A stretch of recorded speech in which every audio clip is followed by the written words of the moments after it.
Continuamos con más información solo aquí en Exitosa Te Escucha por Exitosa Perú, la voz de los que no tienen voz, 9:32 de la noche, y estamos ya pues en la última media hora, pero queremos poner sobre su mesa para que usted pueda escucharnos en cada región de nuestro querido Perú, en cada distrito, en cada lugar de territorio nacional. Un tema muy importante que siempre se olvida. Se busca siempre pues luchar contra la COVID-19, pero ¿qué hay de cómo estamos emocional y psicológicamente? ¿Cómo ha afectado la pandemia? ¿Cómo afecta incluso la crisis política? ¿Cuánto tiempo de angustia y agonía luego de la segunda vuelta electoral? ¿Cuán afectados estamos luego de la llegada del COVID-19? ¿Cuánto ha afectado al corazón del peruano que ha perdido personas, familiares cercanos por este virus? Y frente a ello estamos ya conectados con el doctor Cris Reyes Sánchez. Él es médico psiquiatra. ¿Cómo está? Buenas noches, doctor. Bienvenido. Muchas gracias por la invitación, Katiuska. Exitosa. Encantados, doctor. Pues comentábamos cuán afectado está el peruano frente a este virus que es la COVID-19 y cuánto de énfasis se pone para conocer nuestro lado psiquiátrico, emocional, psicológico. Cuéntenos. Sí, definitivamente hay una situación que es grave, pero lamentablemente aún no se están dando las medidas respectivas para poder frenar la otra pandemia, que es la pandemia de la salud mental. La principal enfermedad que se está dando, y todos nuestros colegas psiquiatras y psicólogos pueden darse cuenta, es la ansiedad. La ansiedad, por muchos factores, como bien lo acabas de comentar hace unos momentos, hay muchas situaciones que se han dado, ¿no? El tema de la cuarentena, el miedo a morirse, el tema político. Hay muchas situaciones e incluso definitivamente se ha visto que el post-COVID genera una alteración a nivel neuronal directamente que genera esta ansiedad, que desencadena esta ansiedad, que básicamente es una descarga de adrenalina de manera descontrolada. Lo tiene más de una persona, pero lamentablemente pocos en este momento, porque todo es COVID, pocos tienen esa capacidad de poder o esa facilidad de poder ser atendidos, ¿no? Así es, doctor. Siento yo que a veces se olvida de que el ser humano es una parte física, emocional, pero también sentimental, ideológica. Entonces considero de que ahí hay que pues apuntalar. Ahora, ¿cómo hace un peruano o cómo hace alguien que ha sido afectado por este virus con estos problemas que matan, que es la depresión, la ansiedad? ¿Cuáles son los tips que usted puede brindar al público que nos ve, pero también que nos escucha?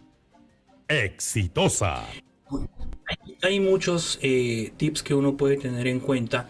Lo primero son los hábitos de salud o hábitos saludables, ¿no? Hacer actividad física, alimentarse de manera adecuada, y aprovechando ahora que estamos conversando acerca de esta situación, es importante saber en qué medios obtienen la información, ¿no? Sabemos, por supuesto, que en Exitosa las noticias son de manera objetiva, son claras, son realmente con fuentes de información confiables, porque a veces llegan por redes sociales temas como que asustan más a la gente y lo llenan más de ansiedad, ¿no? Así es, doctor. Ahora, por favor, pues se ve incluso que esa depresión, ansiedad ha ido ya llegado a la vida de los adolescentes, más aún cuando no tenemos clases presenciales. ¿Qué hacer frente a ello? Porque, bueno, siendo pues adultos, yo también he tenido una etapa de ansiedad y depresión, pero con el trabajo, ya con la madurez, uno puede convivir con ello. Pero con los niños de 12, 13 años, 11 años, ¿qué hacemos con ellos? La comunicación es el primer punto importante. La comunicación entre los padres e hijos es el pilar primordial para mantener dentro de todo ese estrés que se está dando por fuera de las noticias, de la pandemia, la cuarentena y el aislamiento. Mientras hay una comunicación, creo que de ahí se parte con algo positivo.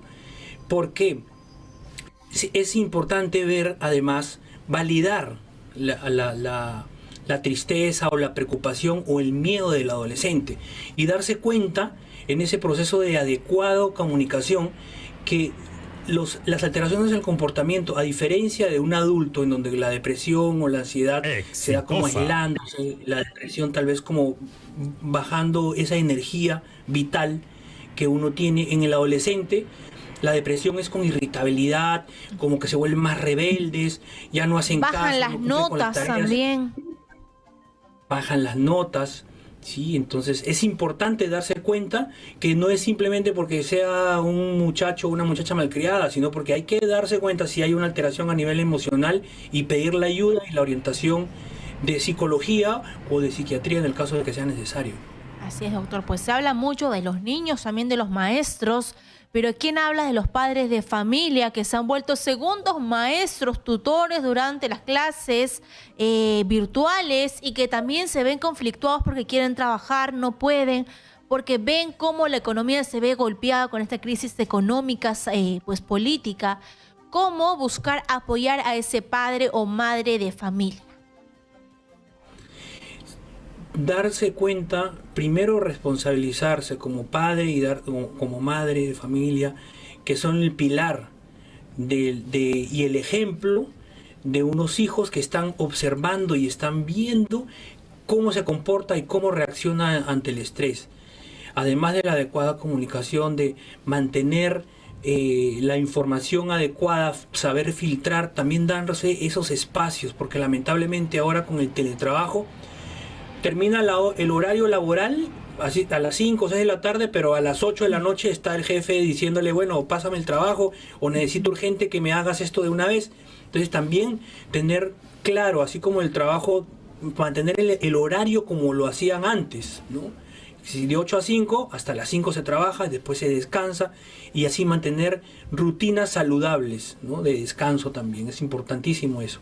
Así es, doctor. Pues ahora este otro plano que también afecta y preocupa a cada peruano, pues así no esté interesado en política, se ve afectado. ¿Cómo ha afectado la segunda vuelta electoral, este nuevo gobierno, esta incertidumbre, este problema que hay entre el Ejecutivo y el Legislativo? ¿Cómo afecta al peruano de a pie con esa incertidumbre de qué pasará con mi presidente, qué pasará con mi Congreso? Sí, sumamente importante ahora en estas últimas semanas con todo lo que ha sucedido, lo que hemos visto que está sucediendo. Yo creo que esto es la punta del iceberg, es decir, es como lo último que ya se manifiesta de manera mucho más notoria, pero esto lleva años, esto lleva mucho tiempo donde el peruano de a pie, como cualquiera de nosotros, no se identifica con su gobernante.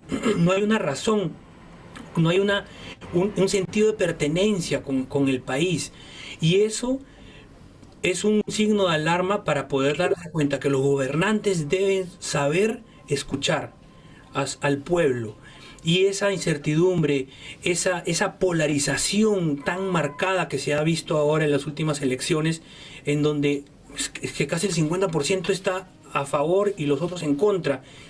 E incluso en el día a día uno utiliza la inclinación política de la otra persona para poder ofenderlo, poder insultarlo en la calle, en el día a día. Entonces eso uno ve que existe una tensión en la población que está latente. Y es importante que uno sepa que el gobierno o que las autoridades se sepan comunicar con el pueblo y que sepan hablar, que sepan dar la información necesaria. No es no decirles, ¿no? No es como que no les digan porque por su salud mental tienen que estar tranquilos. Eso es una bomba de tiempo. Eso es un arma de doble filo. Uno tiene que hablar y ser transparente con el pueblo. Y creo que ese es un punto importante a tener en cuenta ahora. Así es. Ahora, por favor, ¿cuál considera usted que debería ser el accionar del MINSA en salud psiquiátrica? ¿Qué hacer frente a este aumento de casos, frente a estos rezagos que ha dejado este problema que es la pandemia de la COVID-19? Bueno, el MINSA tiene un programa interesante con la atención comunitaria, con los centros de salud mental comunitario que se han diseminado afortunadamente en las zonas más alejadas del Perú. Sin embargo, le falta todavía y ellos consideran que todavía falta trabajar. Pero definitivamente creo que esto Pero la intención está, no ¿no? va a ser suficiente. La intención está. Pero no va a ser suficiente para lo que se nos viene. El doctor Tong, en marzo del año pasado, un científico chino hablando de la pandemia o de las olas de esta situación, ha dicho o ha predicho, por decirlo así, que la última gran ola va a ser en salud mental. O sea, vamos a tener una cantidad enorme de pacientes con enfermedades mentales, no solamente que las han adquirido en estos últimos 2 años, sino las personas que ya están descompensadas desde antes de que empiece la pandemia y los que van a continuar dándose. Y creo que lamentablemente no somos la suficiente capacidad de psiquiatras para poder atender a toda esa población.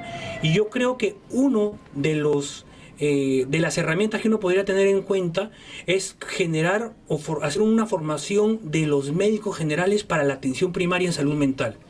Que no sea un psiquiatra, que no va a ser un médico general el que reemplace al psiquiatra, pero si un psiquiatra tiene un equipo de médicos generales entrenados en detectar de manera adecuada, de manera eficaz, ya podríamos prevenir muchas cosas, podemos prevenir una complicación a nivel de salud mental. Entonces yo creo que por ahí podríamos empezar, ¿no? Como tener en cuenta eso. No solamente ver al psiquiatra y el psicólogo como los únicos tratantes, sino un equipo interdisciplinario que va con muchas más personas, incluyendo al médico de familia o a un médico general con un entrenamiento en psiquiatría, ¿no? En salud mental, para atención primaria, para los niveles más bajos que están junto a la comunidad.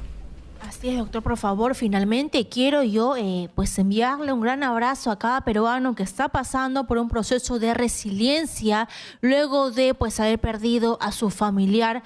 Y sabemos de que el golpe es traumático, no es simplemente que alguien fallece por el virus, son horas, semanas donde uno está a la expectativa de cómo evoluciona y finalmente se pierde la batalla, lamentablemente. ¿Cuál sería su recomendación para ese peruano que sale de un proceso de resiliencia, de aceptación de que su familiar pues ya no está aquí en esta materia, ¿no? Que es la vida? ¿Cuál es ese tip para ese peruano que está buscando superar una muerte?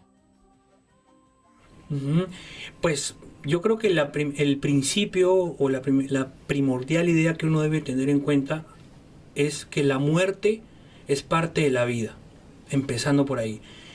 La parte espiritual, el aspecto espiritual es un factor protector en salud mental. Orar por esos familiares, saber que están en una vida en donde ya calma, hay tranquilidad y que nos están cuidando desde ahí. Para los creyentes nos ayuda mucho a darnos cuenta que no es solo se nos han adelantado, ¿sí? Entonces digamos que ver esa situación dolorosa es parte, digamos de esa manera, es parte de un proceso de duelo que es lo normal, ¿no? Sentir dolor está bien. El problema es que cuando el dolor se transforma en sufrimiento y no deja que uno haga sus cosas de manera normal como antes, ahí viene el problema. Si sucede eso, pidan ayuda. Muy bien, doctor, muchas gracias por su tiempo, por su análisis, también por los tips que brinda de salud mental y psicológica psiquiátrica. Muchas gracias. Hasta la próxima, doctor. Muchas gracias, Katiuska. Así es, señores, hemos hablado con el doctor Cris Rey Sánchez, médico psiquiatra, haciendo cuenta de la problemática que tenemos a causa de este virus que es la COVID-19, cómo ha golpeado emocionalmente, psicológicamente a los peruanos y seguramente al mundo entero.